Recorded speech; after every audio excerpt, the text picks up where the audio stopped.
We're benching. That's an old term from New York City, from sitting in the subway stations, sitting on the bench, waiting for subway cars to go by and look at the pieces. I know that people absolutely love trains and they're really romantic about it, but I mean, I love them too. I just happen to love writing on them, and I love seeing them with graffiti on them. The motion of it is a powerful thing. That tag I did in probably Baltimore and DC like 8 years ago. Man, it's come a long way. I grew up in Baltimore, like right on the edge of the city, suburbs. Right after my parents got married, my dad got drafted to go to Vietnam. He was a helicopter pilot, and their helicopter was shot up, and there wasn't one bolt found, a couple parts to machine guns, and they found my dad's gold wedding ring. I think it's made me bitter at times. It's made me a little bit uncaring of other people's losses in a way. I hate to say that, but it's just automatic, you know? I think about it a lot when I'm painting, you know, especially when I'm bombing. I'm proud of my dad, though. There's no doubt about that. I remember drawing the lettering from the Suicidal Tendencies first album on my bedroom wall, and, you know, to a parent, when they see Suicidal Tendencies written on their kid's wall, I don't think that went over too big. I think I wrote Graffiti Strikes, and then I changed it to Master, but I stopped writing that because people were writing Bader after my tag, and that wasn't really what I was going for. I think it's just more natural to write your name than to make up something, you know? At that point, I was getting into so much trouble other than graffiti, like, you know, breaking in businesses and stealing safes and doing smash and grabs and, like, just stealing cars like it was graffiti, like, oh, I can get the baddest car tonight, you know? Graffiti saved me from that shit. I started, like, learning that, man, my friends that I do this other shit with, they're scumbags. I don't want nothing to do with them. I want to hang out with these writers. You know, they're, like, far more interesting, honorable people. Jace was the first person to ever take me racking. It was like a good trade-off, I guess. Like, I was the first person to take him to do freights.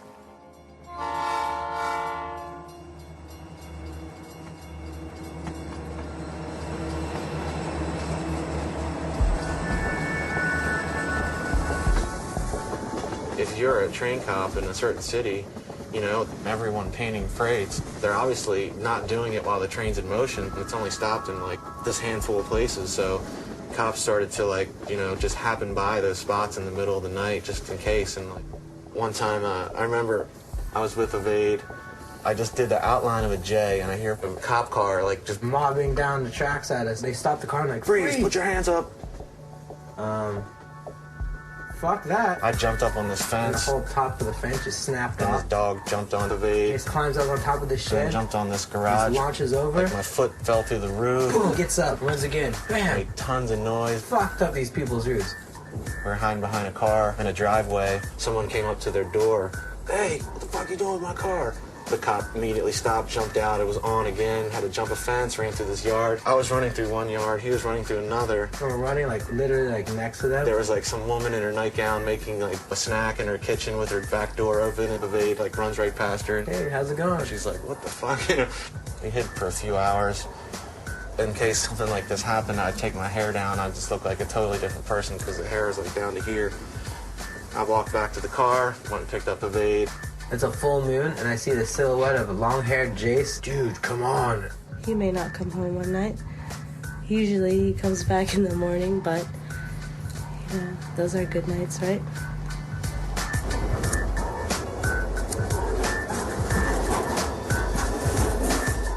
So a lot of people go and they paint freights, and they'll do, like, a piece in, like, a couple of tags, and then that's it.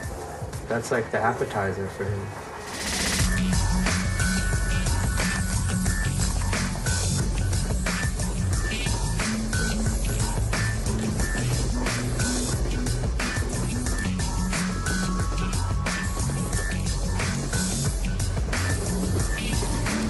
I don't want to say it's revenge, because I'm not mad at the trains, but it's just letting off a lot of steam, just smashing car after car after car.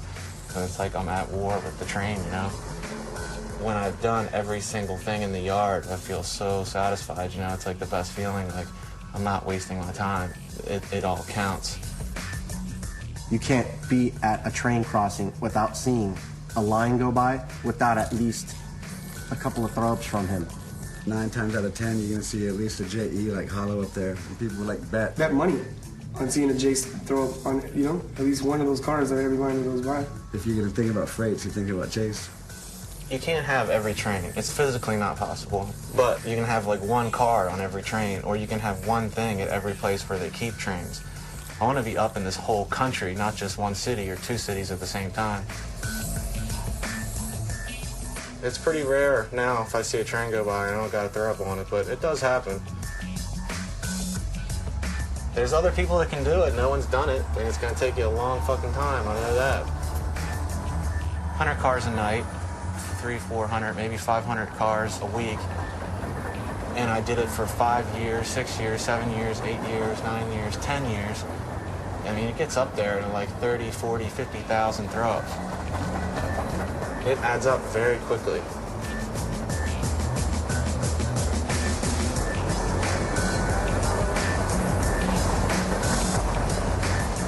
My graffiti's seen more of this country than I ever will. It's seen everything, you know? And it kind of takes on a life of its own when you think about that. I had 3 cars on that train that just went by.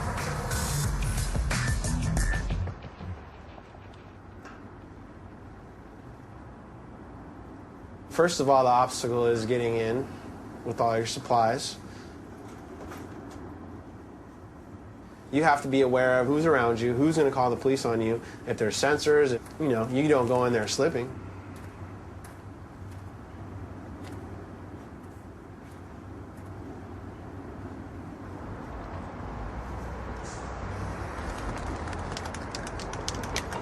And then, you know, you begin your project. And the beauty is you're the only one in the entire world at that moment that's in that position. I've been in plenty of situations where I've watched the world unfold in a way that most people don't get a chance to see it. And that's 12 stories up, hiding from a helicopter.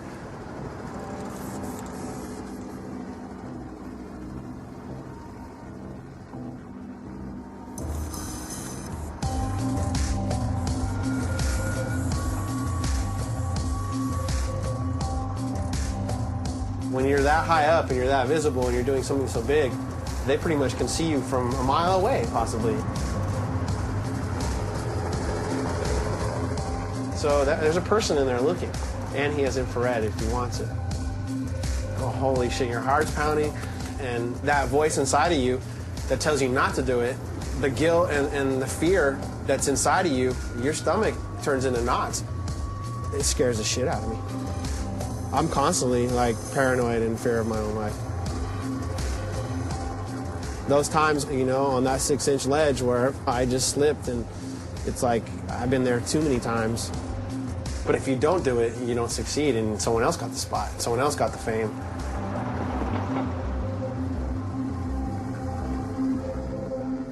Every single graffiti writer is a manic depressive, insecure person, because that's the only thing that makes you want to go out and write on somebody's shit.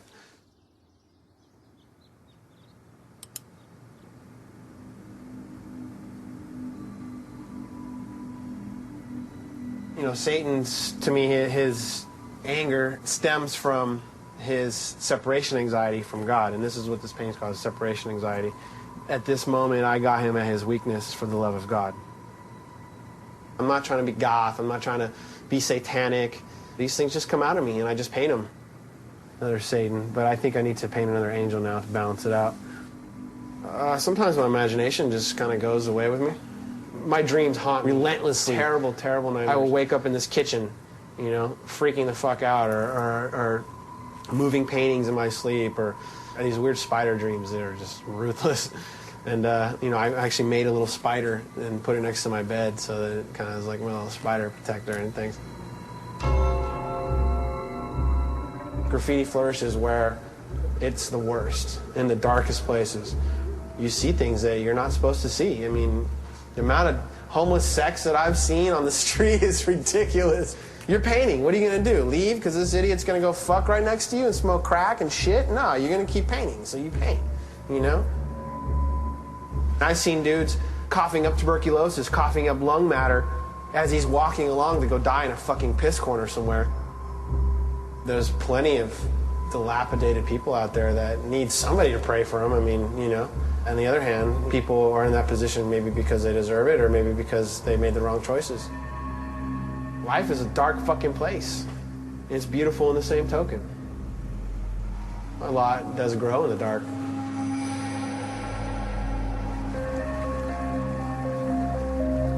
I've been coming here for 14, 15 years. But I actually fell in the river one time. I got caught in the currents. I had to get a hepatitis shot the next day.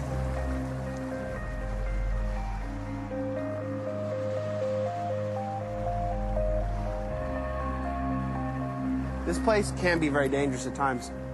The freeway people can see you, CHP, the helicopters and the Amtrak.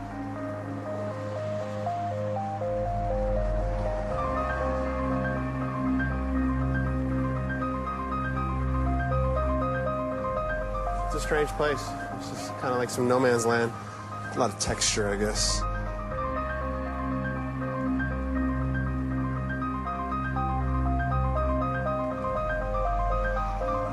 That's my number one insecurity right there, and this is where I spilt the 5 gallons. And I just broke down that night, and I beat the bucket for like 45 minutes. I've thrown a few fits over this fucking piece. Right now we are in the LA River on my old piece I did in 1997. Roughly about 55 feet tall by almost 250 feet across. By the end, it took about 126 gallons of rolling paint. It took me about maybe 35 nights to paint this thing. Actually, I blew my knee out on this piece. All the time on the slant, I created a groove in the cartilage, so I had to get surgery on my knee. I think the outline will hold at least under 10 years, but you know, this environment, it gets so much sun, it gets so hot, all this paint just gets baked every day. Originally, when I finished it, it was 97 gallons, but some asshole came from New York to diss it, so I came back and did the outline. In the long run, I'm actually really glad he did that because it humbled me. And the other thing is it gave me so much freaking fame in New York that it revitalized my, presence.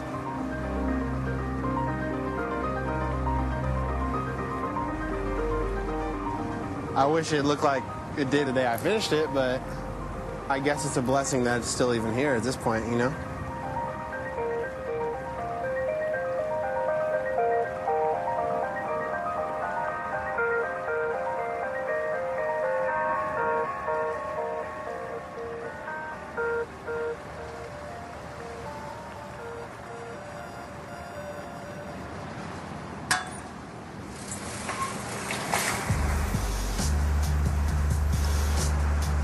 Every yard we have has a TKO, and that lets everybody know this is a TKO yard, come with respect. And they do. They usually just tag on the floor, We have a lot of different riders here from Europe, New York, Mexico, Canada, and they all left their mark here on the floor. They haven't touched the murals, they respected all of our stuff, and that's good. That's respect.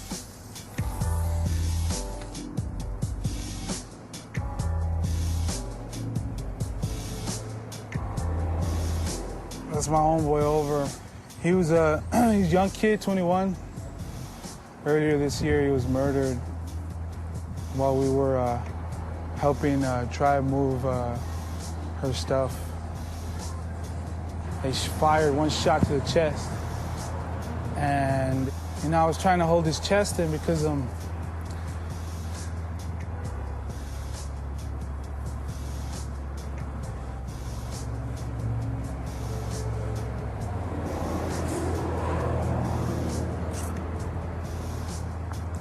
that's what I see on TV, People trying to hold their wounds. So, wow, his blood was coming out of his mouth and nose and shit. I couldn't help him.